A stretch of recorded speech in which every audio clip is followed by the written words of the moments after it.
Good evening, everyone. Thank you so much for joining us this evening for our first virtual history speaker series. I never could have imagined that we'd be having to do this, but here we are. And it's amazing that in this situation, we don't have to turn anybody away at the door. So I think there's going to be some kind of continuity when we get back in person, and that we still continue to have virtual programming or virtual speaker series. So thank you so much for joining us. We had over 98 register. So Dave, you are very popular, so that's great. So a great way to kick off the series, and a great feels good for our history committee for putting together this programming. So thank you so much for the history committee for arranging this. And I want to thank Philip Jackman for designing the awesome poster and putting in one quick phone call to cartoonist Brian Gable. And we had this amazing cartoon of one dead cow. So I love it. And, you know, that just says that we've got some amazing people in this community and amazing talent out there. And we are always looking for that kind of talent to help us at the museum with anything from history, from working with the collections, helping us with programming. We're always looking for that kind of support. And for those who have supported us, first of all, the 98 registered, thank you so much. That means you like what we're doing. So thank you for being there. And for those who have contributed a little bit financially towards this programming, thank you so much. That support really means a lot to us and really validates what we're doing and what the history committee is doing. And I'm so honored to work with an amazing staff team and a volunteer team. And it is my pleasure to introduce one of my amazing staff, Lindsay Earle, our history programming coordinator, to take over the show and introduce Dave Town. Cheers. Thank you. Great. Thank you very much, Nanette. Yep, my name is Lindsay. I am fairly new to the OMAH team, but I'm happy to be a part of it. So I have the pleasure today of introducing Dave Town, popular local historian, author, and chiropractor, of course. Dave has been researching local history for over 20 years and has published 10 books. Among Dave's accolades, he was Aurelia's Athlete of the Year in 1996. He has set several records in swimming, and he has been a dedicated contributor to the history of the YMCA, among so many other contributions to the city. We are incredibly fortunate and proud to have Dave joining us here tonight. Dave's talk will be followed by a question and answer period. So if you do have questions for Dave, you can submit them through the chat at that time. And without further ado, I'd like to pass it off to Dave Town to present to you his talk, One Dead Cow, the Legacy of Aurelia's Unlikely Smelter. Take it away, Dave. Good, thank you, Lindsay. Hello, everyone. It's rather encouraging to see so many people interested in local history. And I have to say, I kind of like this Zoom format because I don't have to get up in front of a crowd of 100 people and get all the stage fright. So I'm just going to sit in my room here and talk to the computer, and I hope you enjoy this. Today, we think of Aurelia as a tourist town, but in 1900, Aurelia was all about industry. Aurelia built its economy on the lumber industry going back to the 1850s, and the businessmen back in those days who did so well were wise to reinvest their money into a diversified economy in Aurelia. And so in the 1880s and 1890s, there was a rapid growth in industrial development and factories to the point where by 1900, Aurelia was known as the principal industrial center north of Toronto. There were 70 or 75 factories in Aurelia at that time and zero unemployment. Aurelia was really a boom town. But in 1900, Town Council noticed that the industrial growth was slowing, and they were terribly ambitious men, and they thought we need to do something about this slowing of the growth. And Town Council, led by J.B. Tudup, who you see on your screen here, decided that they had to do something to encourage some investment of outside capital into industry in Aurelia. So they took two steps. In 1902, Aurelia built a dam on the Severn River to generate hydroelectric power. They also built a 25-kilometer hydro lines from the dam to Aurelia so that the factories could use the power, and as a byproduct, the town could use the power. this was the first town in North America to own their own long distance hydroelectric lines. Aurelia's leaders back then were visionaries, that was for sure. And then once they got that up and running, they took the second step to attract outside capital, and they invested in Aurelia's first industrial park. They found 20 acres or 24 acres of vacant land that was not suitable for residential development, purchased it, and let it be known that this land was available to any industry who wanted to come to Aurelia. The land was in the south part of Aurelia between the two sets of railway tracks that came into town. So it was just directly south of Cedar Island, across Pumpkin Bay, and about 100 yards from the waterfront. So in 1903, town council let it be known across Ontario that Aurelia was open for business. We had the cheapest hydroelectric power in Ontario. We had free land available for any industry who wanted to come. We had excellent transportation on 3 different railway lines. And we had a very supportive set of politicians who would enthusiastically endorse any industry who was coming to town. So in 1903, they let word get out, and then they waited. And it took 7 years for anyone to nibble at their line.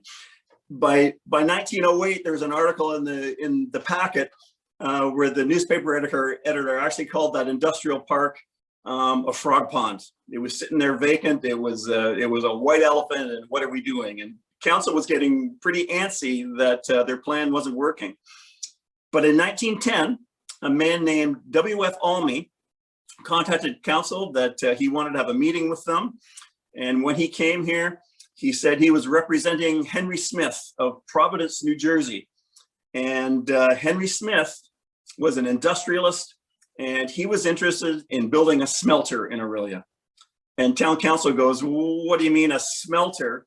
There's no mine anywhere near here. But this was exactly what Henry Smith wanted to do. He wanted to build a smelter that was going to smelt silver ore. And that silver ore was coming from up in the Temiskaming district in Northern Ontario, about 300 kilometers north of Aurelia. In 1904, there had been a silver strike.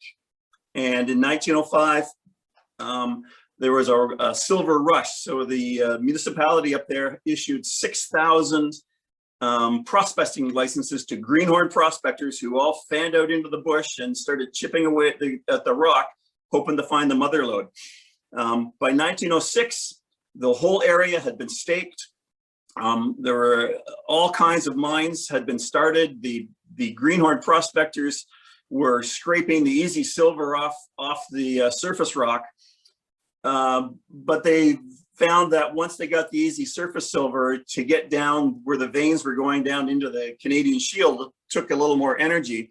And most of them sold off their stakes to 13 mines. And so there became these 13 conglomerate mines that were scraping and blasting that silver out of the rock as fast as they could.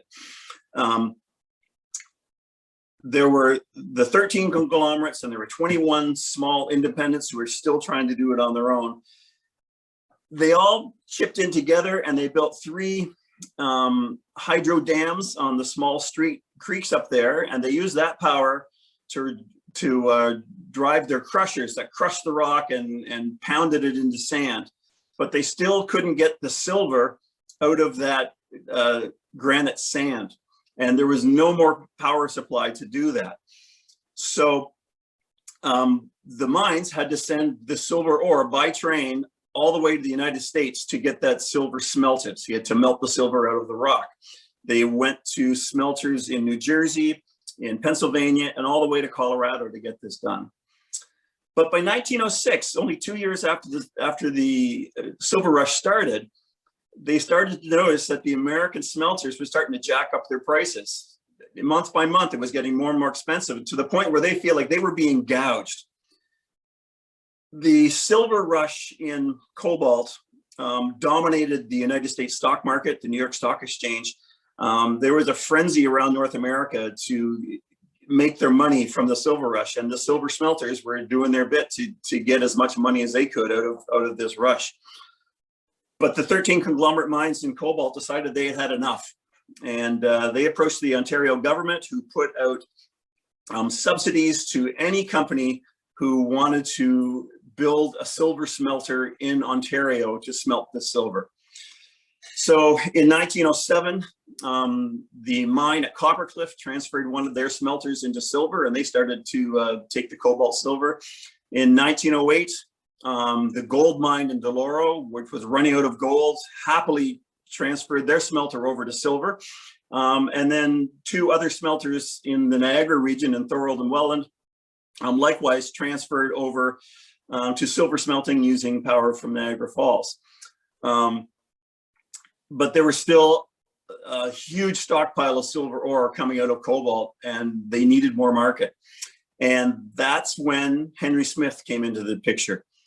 Henry Smith was an industrialist in Providence, Rhode Island. Rhode Island was the center of the silver industry in the United States, the silversmithing and jewelry industry.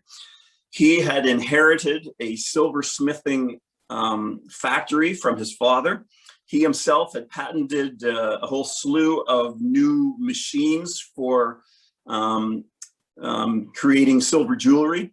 As he became more wealthy, he invested in two copper wire plants. He regularly traveled all throughout Europe, drumming up business to sell his silver jewelry. He was a very successful and very wealthy man.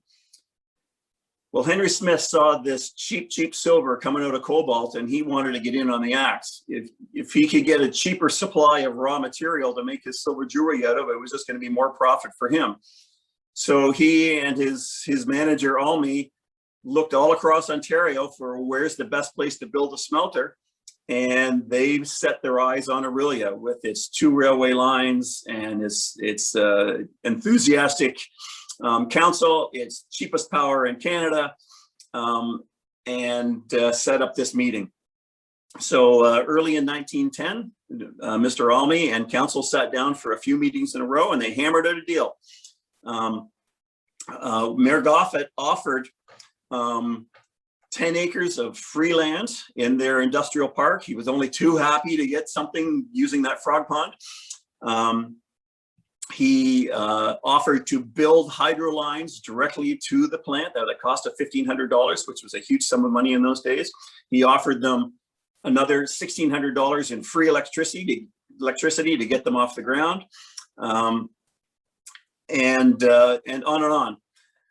He made a pretty good deal for the factory. In return, Henry Smith offered to build at least $50,000 worth of buildings, to hire at least 50 men, to have a payroll of over $50,000 in the first year alone, and to purchase all their electricity from the town of Aurelia.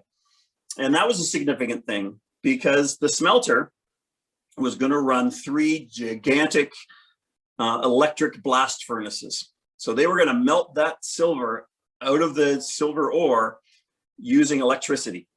And they needed an enormous supply of electricity. So signing on that they would buy all their electricity from Aurelia was a huge windfall for council, who had built this huge power dam and was still only using a portion of the power that was available. So this was a win-win all around, and everybody was excited. Until they came to the point to sign the deal, and they realized that any major capital expenditure by council had to go through a public plebiscite. The taxpayers had to be able to vote to allow council to spend this chunk of money. And the chunk of money they were spending was the gifting of the land. So to have a plebiscite, they had to have an information campaign, and then they had to have a public meeting where anyone could come and ask questions of the concerned parties, that being the town council and the people trying to build the smelter. So they circulated through the newspaper the information. They set the date for the plebiscite, and almost immediately rumors began spreading that smelters are dirty. Smelters cause pollution. Smelters poison the land. Do we really want a smelter so close to downtown Aurelia? So when they got to the plebiscite approaching, council decided they should do their due diligence and look in to see, is there really pollution from these smelters? Is that reputation true or not? So council sent 3 of their members off to visit some of the other smelters. So two men went off to the Thorold mine in Niagara Falls, and one councillor went off to the Doloro mine. And they were looking to see, is there really poisoning of the land? The 2 councillors who went down to Thorold reported back that there was no effect on the vegetation around the mine. The only adverse effect they found at the Thorold smelter was the workers were all suffering from skin burns from arsenic. When their skin got wet, the arsenic tended to burn their skin, but they said that's a minor thing, we don't really have to worry about that. But Councillor David H. Church, who went to Doloro, he found a few other things.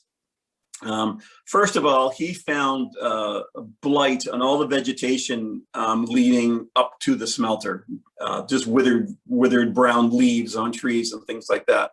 He found 2 cows had died just that spring after grazing on the land after the snow melted. And probably most significantly, he found in a radius of 4 miles around the smelter, all the bees had died.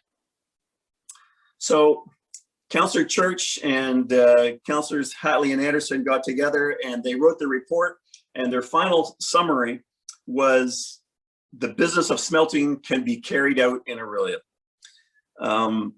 They saw that there were problems. They just didn't think it was a big enough problem to worry about. And you have to understand, the council in 1910 was dominated by staunch conservatives. And even the 3 progressives on council were still very pro-industry. They were heavily invested in bringing industry in.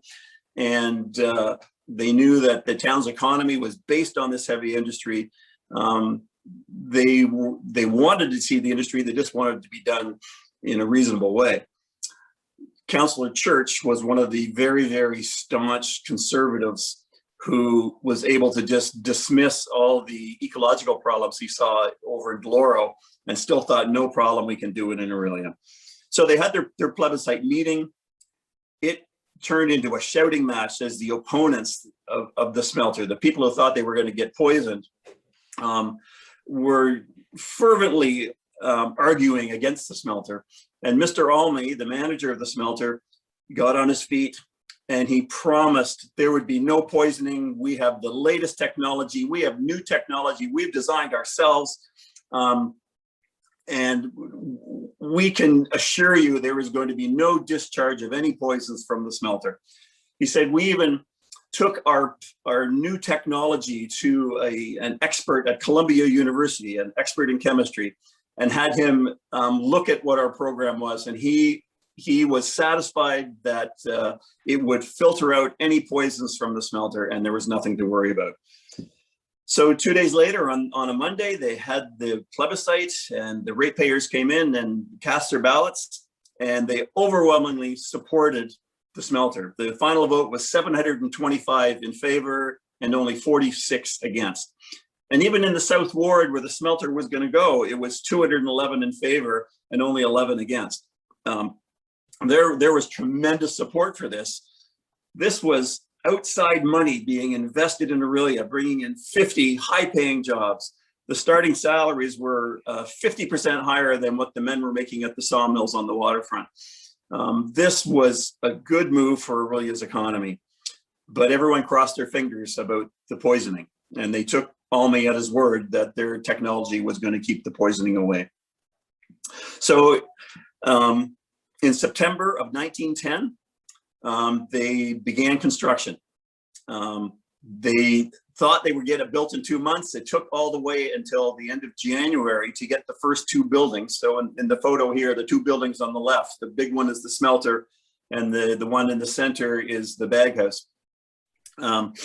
They got those 2 built first, And then over the next 12 months, they built 9 more buildings, the ones you see on the left side of the picture. You can see in the background here, that's Cedar Island in the distance. Council was giddy at the excitement of this smelter coming to town, and they were sure this was going to be the start of big things, and they were right. Just 1 month later, a second big industry was announced for Aurelia. J.B. Tudhope, who was the leading industrialist in town, announced that he had formed a partnership with Harry Anderson out in Winnipeg, where they were going to build farm equipment to ship out to the new homesteaders on the prairies. They broke ground for the Tudhope Anderson factory that spring. While it was being built, J.B. Tudhope scoured Ontario looking for small companies that were already making farm equipment, and he bought them up. So he immediately, in that spring, he bought up 3 factories in the Peterborough area, packed them up, moved them to Aurelia, and installed them in this new building. And then he bought a 4th from there, and then he bought 2 more from Southwest Ontario. So by the time this building was completed, he had the whole factory filled, producing all kinds of farm implements that would be sent by rail out to Winnipeg, where Harry Anderson already had the distribution network there with his farm implement company. This was by far the biggest factory that had ever come to Aurelia. And again, in 1912 or 1911, when the smelter was being built, a shoe factory left London, Ontario to relocate to Aurelia, getting the same kind of sweetheart deal from council that the smelter had got. They were right across the road from the Tudhope Anderson factory. And then a planing mill transferred from another town and came to Aurelia. The newspaper reported that council was fielding 2 or 3 other inquiries from other factories who were looking to come to Aurelia, because they discovered we had the cheapest electricity in Ontario by far. This was a great place for industry. And once the smelter got here, word got out, and council's plan came to fruition, and council was ecstatic over this. So in January of 1911, the smelter was completed, those first 2 buildings. In February of 1911, the first silver ore shipment from cobalt arrives in Aurelia. There was an announcement in the front page of the packet at the arrival of this. They smelted the first load of silver uneventfully, no fumes, no negative effects on the South Ward at all. Council bought part of that first batch of silver that was produced at the smelter, and they had it formed into a loving cup, where they had a ceremony, and they presented this cup to Mr. Almy, the manager of the smelter, as a token of their appreciation for coming to Aurelia. And starting in February 1911, it was full steam ahead. It was smelting silver ore 24/7, 2 12-hour shifts of men, 50 people working there, trains coming on a regular basis with this huge supply of silver ore from Northern Ontario. And things went along smoothly for a couple of months until later in that spring of 1911, the residents in the South Ward began noticing a dusting of a white powder over their properties. And then soon after that, they started to notice that vegetation was dying. And then their chickens were getting sick. And then their cows were getting sick. People were getting sore throats. And this dusting was just periodic. It would be a few in a row, and then it'd be none for a few days, and it would come back again. It was very unpredictable. The local residents started to complain to the smelter managers. One man in particular, John Clinkscale, complained that his orchard was dying, and he would approach Almy. He only really got a hold of him once to really confront him, and Almy told him whatever he needed to hear to get him out of the office, and then gave him the runaround for the next 5 months. He had never held another meeting with him. So the residents started getting frustrated. The smelter wasn't going to respond to their complaints. So then they started hounding the town councillors. They're poisoning our land. Our cows are getting sick. Our orchards are dying. You've got to stop them. And town council responded. our economy is built on industry. We are all benefiting from industry. It's good for all of us. Be glad you're not living next to the noisy sawmills or next to the sooty foundries.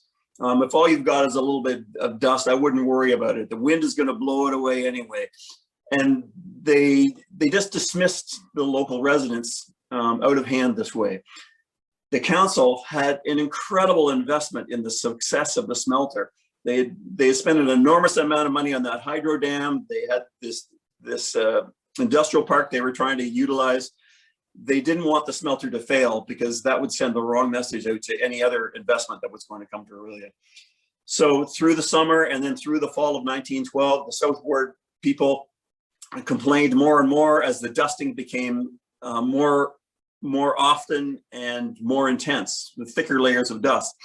And they could get no satisfaction. So after a year of this, by the summer of 1912, the local residents had had enough. They hired a lawyer. They got a petition together. They got 98 signatures on their petition. That's one for every resident of the South Ward. So essentially every household had bought into it. And 5 of them and their lawyer got put on a council agenda, and they addressed council directly. The lawyer read off the petition and made the argument and demanded that council do something to solve the problem of the smelter poisoning their land. Council, who met in the Opera House, there was originally, the main floor room was all about council chambers. The council went very defensive, understandably. They had a huge investment. They didn't want to do anything that was going to interfere with the smelter's operation. So first, when they were told in the presentation that 2 horses and 2 cows had already died, they said, well, did anyone get a veterinary doctor in there to examine them to find out what actually killed the cows? How do you know it was the smelter that killed them? And the lawyer responded, well, it's pretty obvious. It's this dust is what's killing them. We've had horses that got sick. When we moved them to distant pastures, they sprang back to life. When we moved them back to the pastures next to the smelter, they got sick again. It's pretty apparent that that is the cause. And then council pulled out the agreement they had signed with the smelter. And they pointed out that the smelter never actually made a statement that they signed saying they would not poison the community. How can we hold them account if they never promised not to do this in the first place, which was a pretty weak argument. And the lawyers and everyone in the room knew that at that plebiscite meeting, Mr. Almy had gotten up and vociferously stated, there will be no poisoning. We have the latest technology. And then Mayor W.S. Frost spoke up and said, I actually have in my possession at home in my files 2 letters from Almy that stated there would be no poisoning. So we do have it in writing. It's just not guaranteed in that contract. So then council turned to another direction and they said, well, why are you coming and complaining to us? Why aren't you complaining to the smelter? Why don't you just sue the smelter? And the lawyer responded, we've tried to talk to the smelter, and their response is, we signed a contract with the town council. We don't have to answer to you local residents. If you have a problem, talk to town council. So here we are, we're talking to you. We want you to do something about the poisoning of our land. At that point, council gave up and they passed a motion that the mayor would have a meeting with the smelter men to find out what the problem was and to come up with a solution. And they empowered the mayor, if he was not happy with the solution, he at that point would be entitled to seek legal counsel. So it was a pretty weak response, but at least there was a response. They weren't accepting that the land was poisoned, but they were going to look into it for them. So they duly, a week later, scheduled a meeting with the smelter men. Well, the manager, Almy, immediately contacted Henry Smith down in Providence, Rhode Island. Henry Smith gathered together 3 of his board members, and they hopped on a train and came straight to Aurelia to be present at this meeting. This was late in July of 1912. And Henry Smith had brought with him his chief chemist from his silver factory down in Providence. And in meeting with Mayor Frost, they decided and agreed that this chemist would look into the problem and would come back with a solution that would satisfy them all. And that was good enough for the mayor to let them do it themselves. So 5 months go by before a word is heard. The white dust is still being spread and not abated at all. And they're just waiting for this chemist to come up and solve the problem. So what was the problem, really? It comes back to the chemical element arsenic. Arsenic is found in a very high proportion in the cobalt area ores. It could be as high as 65% of the rock would be made up of arsenic and sulfur. Arsenic being an atom would be looking for other molecules to join to. So when it was spewed in its raw form into the atmosphere, it's going to fall to the ground and it's going to bond to other molecules that it finds. Some molecules it'll bond to and it'll be totally inert, undangerous, but other molecules it would bond to that are specifically found in the dirt could make it an incredibly toxic molecule. Arsenic had been known for 1,000 years as the king of poisons. It was a poison that was odorless, colorless, and tasteless. So it had been known for all these years, if you wanted to eliminate an inconvenient political adversary, you slip a little arsenic into his soup or into his wine, he wouldn't know it was there and he'd start to get sick. A small dose on a regular basis could cause a drawn out, horrible death. A massive dose could kill you within hours. So this is what was being spread across the South Ward, this combination of raw arsenic and sulfur. And the problem was that second building they built called the bag house. The bag house was filled with these filters that you see here. These are modern ones made of synthetic. But back in 1910, these bags were made of wool. And so the process in the 3 big blast furnaces, they dumped the ore, they'd heat it up to 900 degrees, they would melt the metal out of the rock, in the process burning off the arsenic and sulfur that would become particulate and go off with the fumes. The fumes would be sent through flumes underground to the bag house, where they came up through 288 holes in the floor and forced into 288 of these bags that were affixed over those 20-inch holes in the floor. The bags were 30 feet long and suspended from the ceiling. So when the hot gases were forced up into these bags, the air would filter through them and the arsenic and sulfur would be caught by the woolen bags where they could be collected. And those were saleable products and they would be further refined. And this process, which is still used today in that same form, this process worked really well. When the bags were affixed and the fumes went in there, it filtered out the arsenic beautifully. The problem was, and the smelter never told the mayor this, and they would never tell anyone this, was the bags wore out. And when they wore out, they would get holes or they would tear. And when that happened, the raw arsenic fumes were vented straight out into the community as a white dust. And it would follow the wind and follow the ground, where you would have raw arsenic bonding to molecules in the ground, which could become very lethal. And when the cows grazed on the ground, they got a fatal dose of arsenic. So the problem wasn't so much that the technology didn't work. The problem was the smelter owners were really cheap. And they didn't want to switch the bags up on a regular basis. They insisted on wearing the bags right out. And every time a bag broke, arsenic was wafted across the community until someone noticed and they could repair the bag.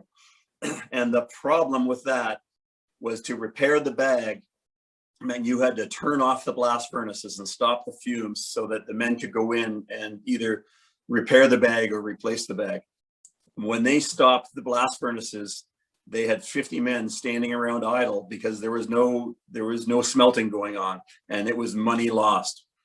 Henry Smith, the industrialist, had spent a lot of money building the smelter and buying the ore, there was a frantic rush to smelt that ore as fast as you could to make a profit so that he could get a return on his investment. By 1911 and 1912, like within the first year of operation, there was a tremendous push to maximize the profits in the smelter. And in doing so, they tried to use these bags up because they were expensive to replace. And that's why the arsenic was being spread across the South Ward. It was parsimony on the fault of the smelter owners. So the chemical expert from New Jersey looked into the problem, and he had to find a way to stop that arsenic being spread, but still not cost the smelter any more than they had to. And he came up with a solution. It was a solution that was the best for the smelter, but didn't do much to solve the problem. What he recommended is they divide the bag house into 2 airtight compartments, so that they could send the smelter gases to one side or the other side or both. So when they were going full steam, they would use both rooms. When there was a leak in one of the filter bags, they could divert all the gases to the other side, repair the bag without having to shut down the smelter, which is a huge boon if you're trying to make money. It didn't do anything to change their policy of wearing the bags right out. The bags are expensive.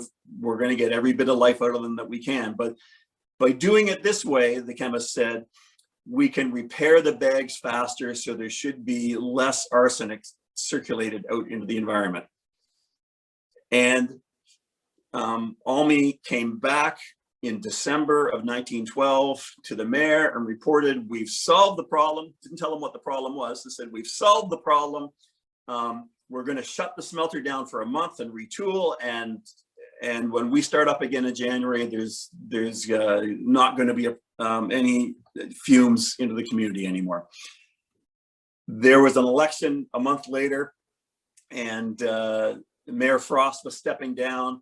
But there was an article in the packet where Mayor Frost was patting himself on the back for solving the problem, and what a successful term in office he had with bringing this smelter to town and solving the arsenic problem, and on and on, not knowing that nothing had really been solved. So in January of 1913, after building the dividing wall in the bag house, after digging up their underground flumes and putting in valves so they could switch the air to go to one room or the other or both, it took a month to do all that. In January 19, they're up firing the smelters up again, running 24 hours a day, 7 days a week. Almost immediately, the townspeople started to complain that the white dust was back, because yes, the bags still did wear out, but the smelter thought they could repair them fast enough that the wind would blow it away and it wouldn't be a problem. But the residents saw that white powder coming down again, and they were upset. But that was just part of the smelter's problem at that point. The biggest problem is that their supply of silver ore was starting to run out. And Henry Smith has not got a return on his investment yet. It turns out that the silver deposits in Cobalt, Ontario were really, really rich, but really, really shallow too. Once they blasted down 15 or 20 feet into the rock, they found it was starting to thin out to the point where there wasn't much silver left in there. By 1913, the mines were starting to close. Henry Smith saw that his raw material was drying up. He had to make as much money as he could, as fast as he could, if he ever wanted to break even on this whole smelter business. And then to add injury to that insult, in the spring of 1913, in April, there was a fire in the smelter building itself. A pipe broke and it sprayed oil on the outside of one of the smelters at 900 degrees. It immediately caught fire and it set the building on fire. The 50 men working in there were able to contain it and stop the building from being totally destroyed, but half the building burned down. They had to shut the whole smelter down for 2 months, which was incredibly expensive. And in June of 1913, they were able to fire it up again. And as soon as they fired it up again, and they were running the blast furnaces as construction crews were building the building around it. As soon as they fired it up, the white powder reappeared, and that was enough for the residents in South Ward. They had had enough. They got another petition together. They went back to council on July 2nd, 1913, complaining to the mayor that the problem had never been solved. Even after they shut down for a month and opened up again in January, nothing had changed. They were still, their land was still getting poisoned. Council has got to stop this poisoning. And it has to be said, they didn't want the smelter to close. They just wanted it to stop spewing the arsenic. When they approached council on that July of 1913, they got a new spokesman. Instead of bringing a lawyer, they brought the most prestigious resident of the town to be their spokesperson. They had Stephen Leacock get up in front of council to make their case. And he spoke eloquently, but he spoke passionately against the venting of arsenic into his community, because his property was being poisoned as much as anyone else's. This was a really interesting meeting. Council came back after all these complaints, came back with the same arguments. We all benefit from industry.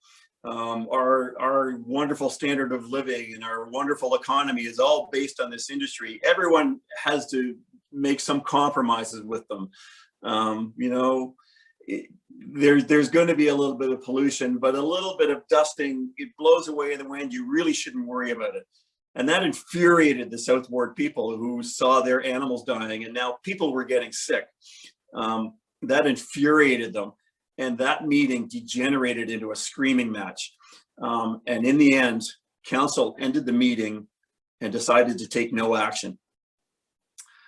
Well, there was one man living in the South Ward who decided that the only route was to sue the smelter directly. This man, Alfred Cairns, the man who owns the one dead cow, he was the first cow to die a year prior to this. He got himself a lawyer and he leveled a lawsuit against the smelter. He was claiming damages of $80 for his dead cow, $1,000 for his polluted land, and he was suing for an injunction to stop the smelter from spewing arsenic over the South Ward. Now, Alfred Cairns is sort of an interesting character. He was born southwest of Barrie, out in the country, to a fundamental Christian family. They were called primitive Methodists.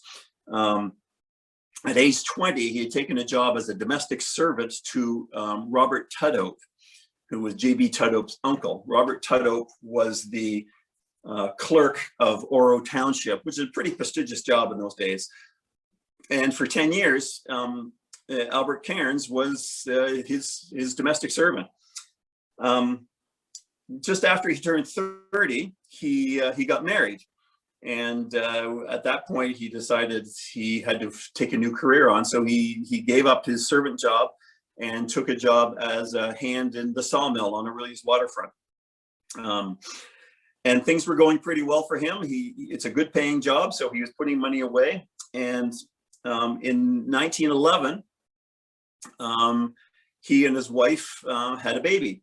He was 43 years old at the time.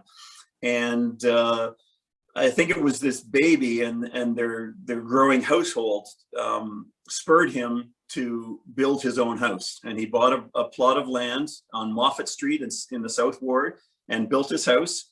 And within a month of the smelter starting business at the very beginning, he and his family moved into this house. And his household was he and his wife, he was 43, their newborn baby, and his 70-year-old aunt who was recently widowed. So they move into their new house, and within months, all of a sudden, this white dust starts to appear in his backyard. Within a couple of months of moving into that house, his baby died, which was a tragedy. No one ever attributed it to the smelter and the pollution.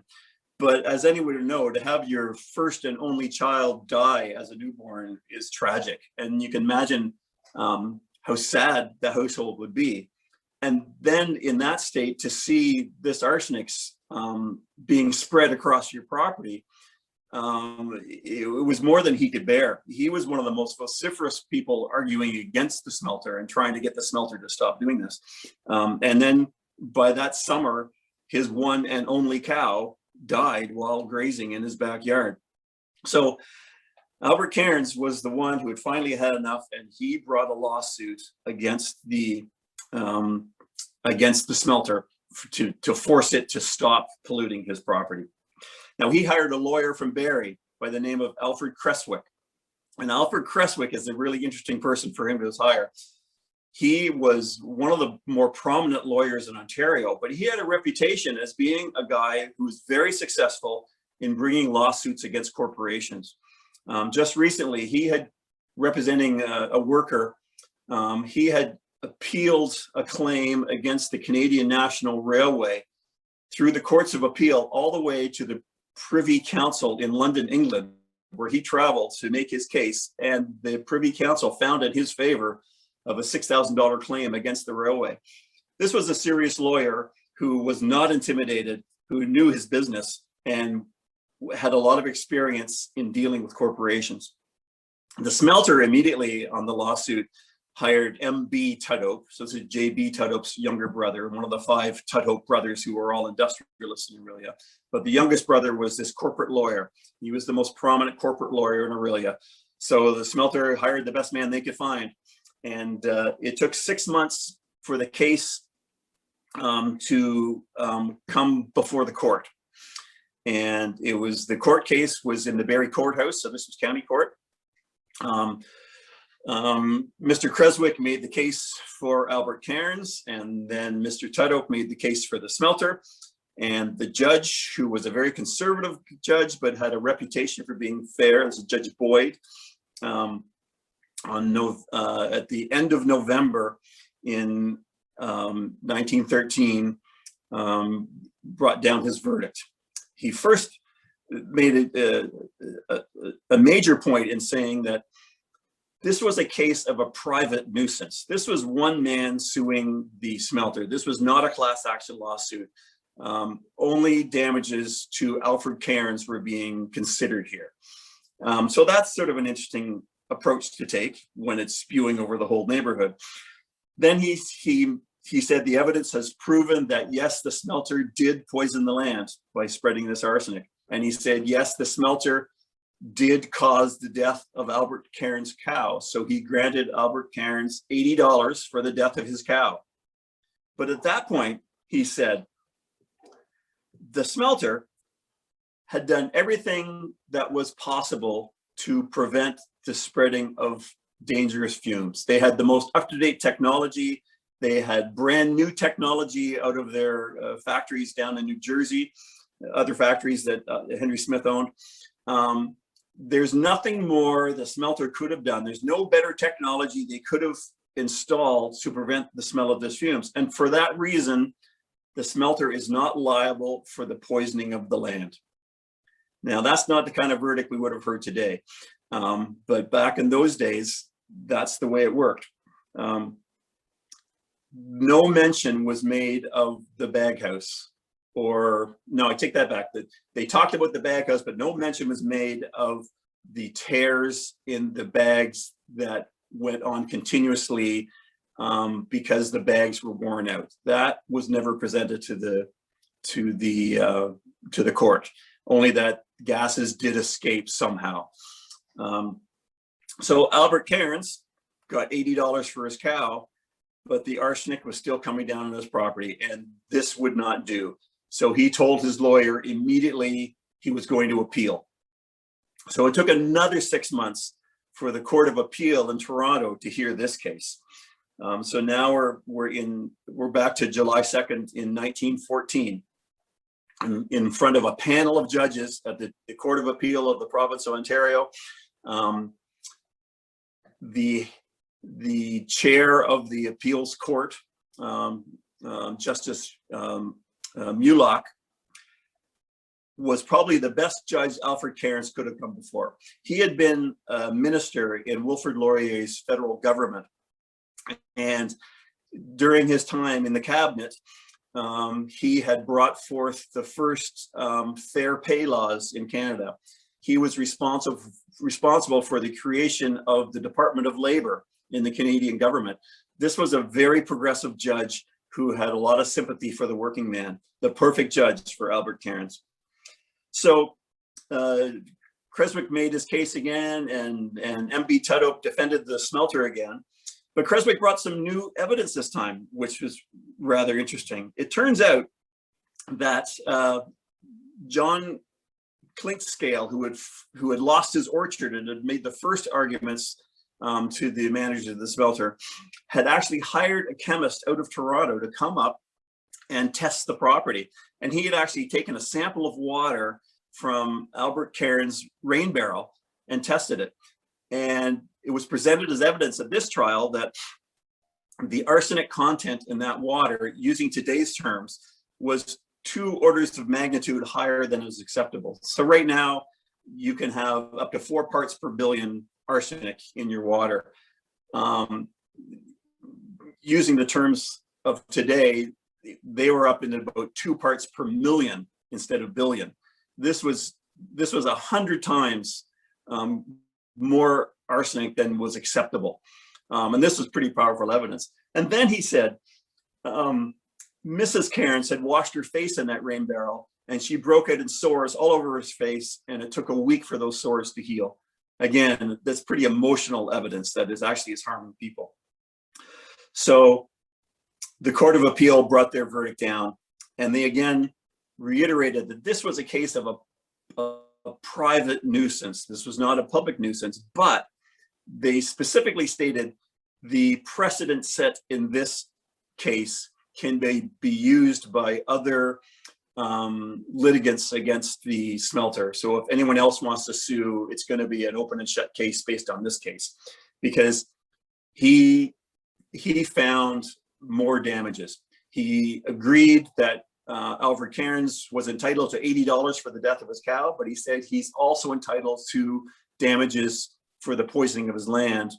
And not only that, he granted Alfred Cairns an injunction against the smelter from polluting his land, which was a dramatic change from the lower courts. So you have to think that Alfred Cairns was pretty happy at this point, having won this court case. But you know, the court case was all moot at this point, because 2 weeks before this Court of Appeals trial, Henry Smith, under pressure from his shareholders down in Rhode Island, made the decision to close the smelter in Aurelia. The supply of silver ore from cobalt was becoming so intermittent that they weren't making enough money to justify the cost of the smelter. So in mid-June, 2 weeks before this appeals court, they shut the smelter down. They shut the blast furnaces down. They continued for 6 weeks to refine the byproducts of the smelter. So when you melt the metal out of the rock, you get silver, but you also get cobalt and mercury and nickel that the other buildings that the smelter could refine further, and they could be sold. So they continued through until August 24th, refining that stockpile of other metals they had.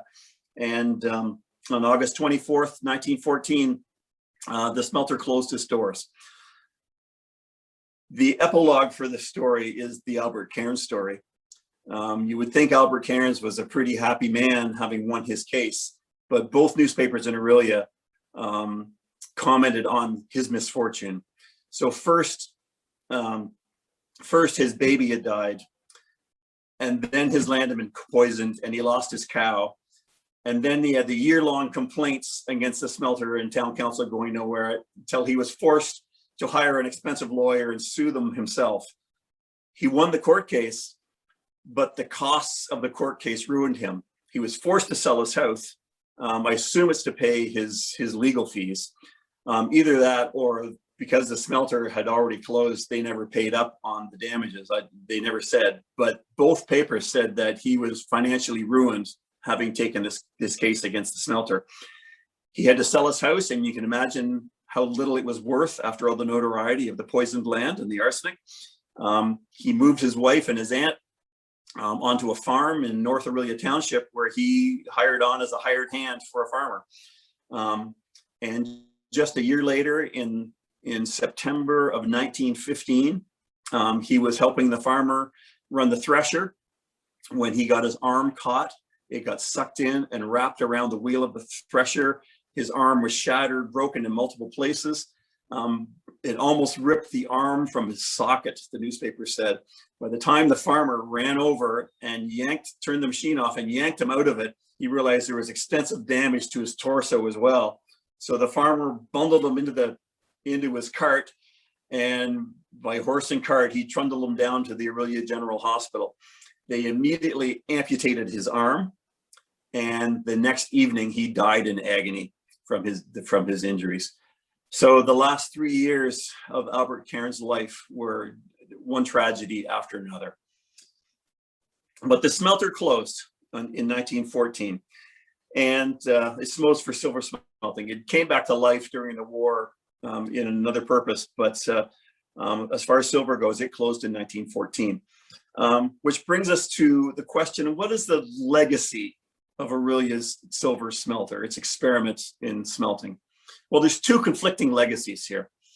One is Henry Smith brought the electric blast furnace industry to Aurelia.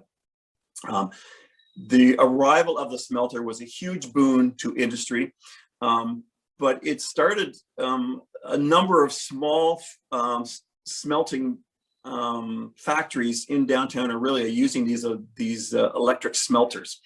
One of those smelters in the 1930s became the Ferroalloy Company, which in the 1960s became the Ferromet Company, which in the 1990s was bought up by Kubota.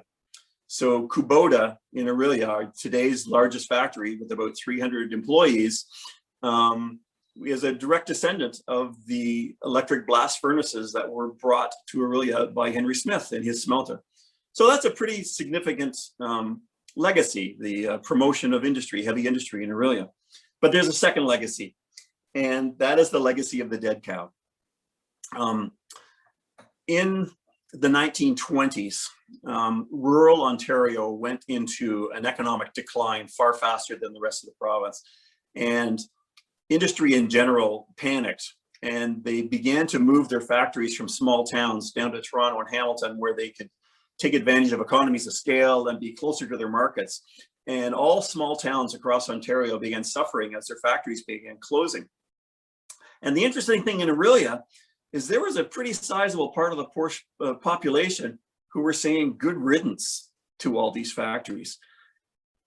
The legacy of the smelter was that industry is dirty, and industry kills the ecosystem, and it kills cows, and it makes people sick.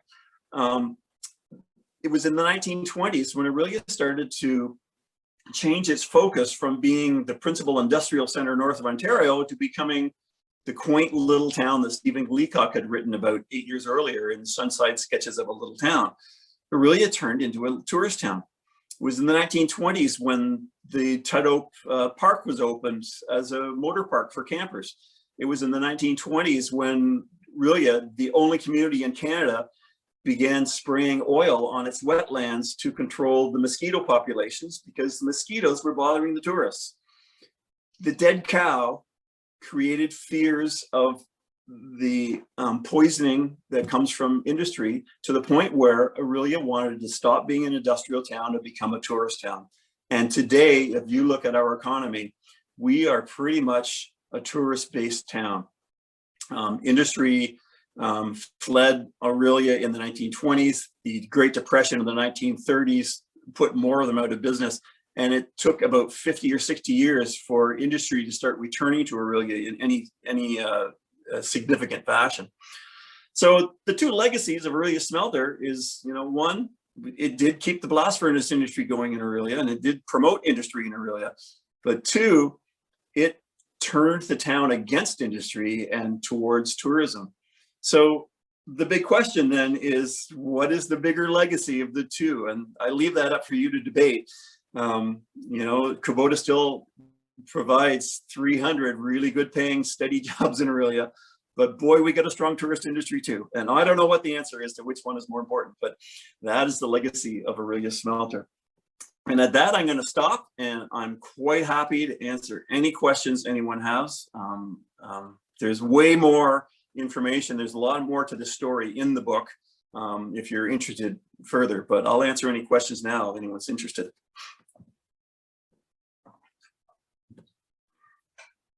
So I guess you can type your questions in. You better tell them how. Well done, Dave. Yeah, we'll be taking your questions now through the Q&A. So feel free to type them out. We'll post them to Dave. Once the question and answer section has concluded, we will be announcing next month's speaker and topic. So stay tuned for that. So Dave, the first question that we have is coming in from Ruth, who asks, how long did pollution of the land in the South Ward last? Yeah, that's a great question, because arsenic never goes away. It's all still there. But like I said, the raw arsenic comes out and it wants to bond to other molecules, and it's going to attach to whatever becomes convenient. So when it lands in the dirt, it makes these very toxic chemicals. But under the effects of sunlight and extreme temperatures and wind, those molecules break down and reform, and eventually the arsenic finds its way into a pretty inert form. So the arsenic is all still there, it's just not toxic anymore, is the answer to that question. So that answers the next question as well from Anne. Janet asks, what is the half-life of arsenic? I don't know that offhand. If there's any chemists out there, maybe they can tell you. It's probably, I mean, arsenic is a molecule, like it's an atom itself. It doesn't go away. So it depends on what form it takes. So half-life applies to decaying, like radioactivity, and this isn't radioactive. This is just something that is going to shut down your organ system. Arsenic interferes with the enzymes that your biochemistry relies on, and so organs shut down because they don't have the proper enzymes to keep running. So it's not a question of half-life, it's just a question of what form is the arsenic in. Okay. There are two questions in the Q&A space. Yep. So Bill asks, where did the tailings go? Oh, the tailings. That's a great question, because they were given 10 acres of land. 3 or 4 of those acres were wetland. They bought the frog pond, and when they smelted the silver, they would take the 4 metals out. The arsenic and sulfur would go up in the fumes, and the tailings, what was left over, was dumped out the back door into that wetland. That wetland that was 100 yards from the lake that drained into the lake. So it's kind of nasty that way. I said before that during World War I, the smelter did fire up again. They were making molybdenum, but before when they bought the plant to transfer it to that, before they transferred it over to that, they actually dug up those tailings, and using a new flotation type of smelting, they got $100,000 worth of silver out of those tailings, out of that swamp. So the smelter process wasn't as efficient as the flotation process was even just 2 years later. That flotation process was developed in 1914, the year the smelter closed. So, yeah, so that a lot of it probably ran off into Pumpkin Bay, which is 4 feet deep. So there's probably a lot of arsenic on the bottom of the Pumpkin Bay too. But again, it'll all be in a pretty inert form at this point. And they did fill that wetland in. I was just talking with Marcel Rousseau today. He has this wonderful photo, and it shows that there was a construction company built on top of that wetland sometime in the 1950s or 60s. And it's gone now. If you're interested, that today the site of the smelter is down beside the plastics factory on Highway 12 down there, and it is now a hydro substation. So there's this great big square property, and right in the center of it is the little hydro substation, and that's right where the smelter building was. You can see it from the trail when you walk by. Tony added, Roger Tudhope as city engineer recounted that the soil from the Ontario Hospital farm was contaminated by the use of arsenic used to preserve seed corn. The contaminated land was removed and spread into an area where the level of arsenic was low. So thank you, Tony, for adding that in. Yeah, so arsenic back in those days had three main uses. One, it was used for fertilizer, and there are thousands and thousands of acres of land that were poisoned by arsenic fertilizer back in the 19 teens. It was also used to make green paint, the Paris green, that again caused thousands of deaths of children who ate the paint off the walls, the paint chips off the walls. And in 1910, they invented salvarsan, which was the first cure for malaria. And so in 1910, arsenic became very valuable to be turned into a medicine. So, but yeah, there's lots of places that had poisoned land from that arsenic fertilizer. Lynn asks, was the building on the south side of Atherley across from the Tim Hortons, it was there in the 1970s or 80s, part of this smelter? Do you know the one she's talking about? No, the smelter building was all knocked down. I'm pretty sure it was knocked down by the 1920s. I mean, it had a reputation of being sort of a plague on the town after this dead cow incident. So by the 1950s, it absolutely was gone. And I'm pretty sure it was the 1920s it was taken down. It's really fascinating. When I was researching this, the newspapers refused to print anything negative about the smelter. When I found out there was a fire at the smelter by reading the newspaper reports of the rebuilding of the smelter. At the time, they wouldn't report that there was a fire at the smelter because that's negative and that's going to hurt industry. So likewise, they didn't report on when something like the smelter was actually torn down. They just didn't want to admit the failure, I think, more than anything. It just wasn't of interest to the editors at the newspaper to admit this failure. And so stuff happened that never got reported. And that drives me crazy when I'm trying to research because there's lots of stuff that goes unreported. Anyone who's heard my talk about the big sex scandal in Aurelia, it was hardly anything mentioned in the papers, and it was a huge deal, but the papers wouldn't talk about it because it was sex in 1895. So, but that's another whole story. We have another question that asks, if green energy industries could find a place in Aurelia, what checks and balances should Aurelians demand to avoid future poisoning of the land? Yeah, you're gonna ask someone more informed than me. What I will say here, and the lesson I learned from doing this story, is the motivations of a town council, and this applies to today. So I look at town council, and I don't want to open a can of worms here, but town council sold those long distance power lines, and in exchange we got the hydro hub that they're building out in West Ridge right now. This was a very controversial move. The council took a pile of flack for that, but they went ahead with it, and in my opinion it was a good move because we've got a good industry in town. But it was controversial, and council is really heavily invested in the success of that hydro hub to justify the deal they made.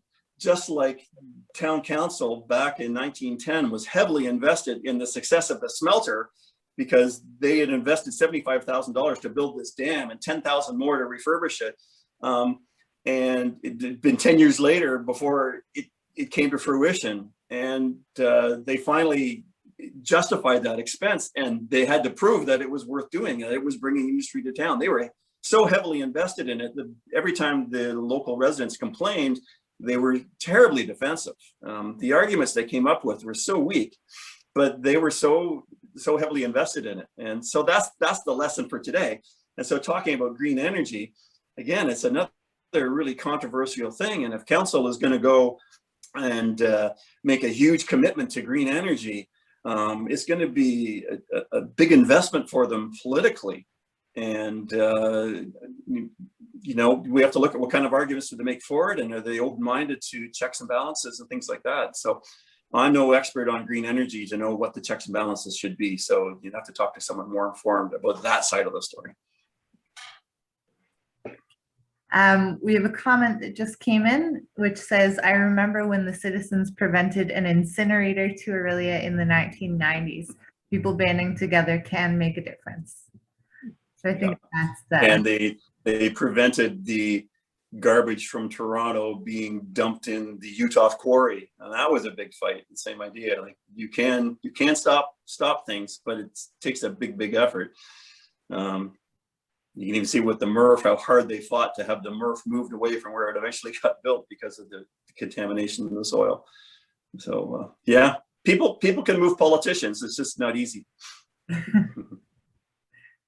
All right, and that is all that we have for the questions right now. So thank you to everyone who submitted questions and comments. I'm going to pass it off to Trish, who you see here on screen with me, who is the chair of the History Committee, to wrap it up for us. Go ahead, Trish.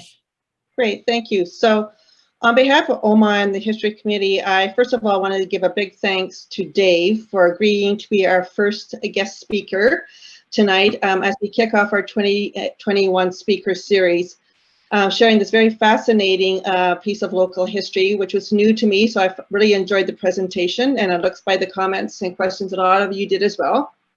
And if any of you are interested in reading a bit more about the topic, you can purchase his book, One Dead Cow, in the OMAH gift shop. I also want to thank all of you who are in attendance tonight. Your support of the museum is so very appreciated, and even more so this past year, as the staff has had to check and adjust their programming a number of times to provide it to the community in suitable formats as we had to deal with this pandemic. So I want to thank you so much on behalf of OMAH and the History Committee on your support. We have a wonderful, rich history, and your ongoing support enables the museum to bring these types of programs to the community. And so if any of you are considering maybe joining the membership of museum, please do so. Or if you're current members and you haven't renewed yet, you may want to consider doing so as well.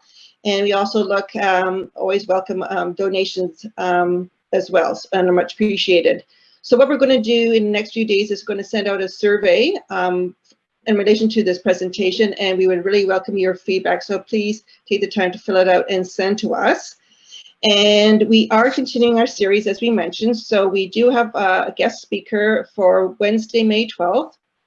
It is another local historian and also one of our fellow History Committee members, Bruce McCrae. Bruce has a passion not only for local history, but also researching his own family history on both his mother and father's sides that goes well back many generations locally. His focus on local history is the first quarter of the 20th century.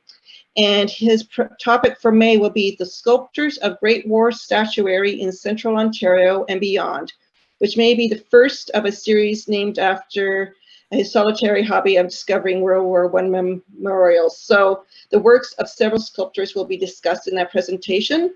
So we hope to see you again. And Dave, once again, thank you on behalf of OMAH and the History Committee. My pleasure. One quick question for Lindsay, for everybody. The presentation has been recorded. That's right. So that's going to be made available on our website? Yeah, So, yep. So if people have friends who could not attend this tonight, it's going to be available for you. Great point. Yeah, thank you, Don. Yeah, there will be a link made available through our website, so you can check that out or direct your friends to check it out if they were interested and missed out. Thanks, Don. Okay, so that's going to do it for the first installment of the History Speaker Series for 2021. Thank you everyone for joining us. Thank you, Dave, of course, for your presentation. And we hope to see you all back here in May. So stay safe, everybody, and have a great rest of your night. Thank you. Good night.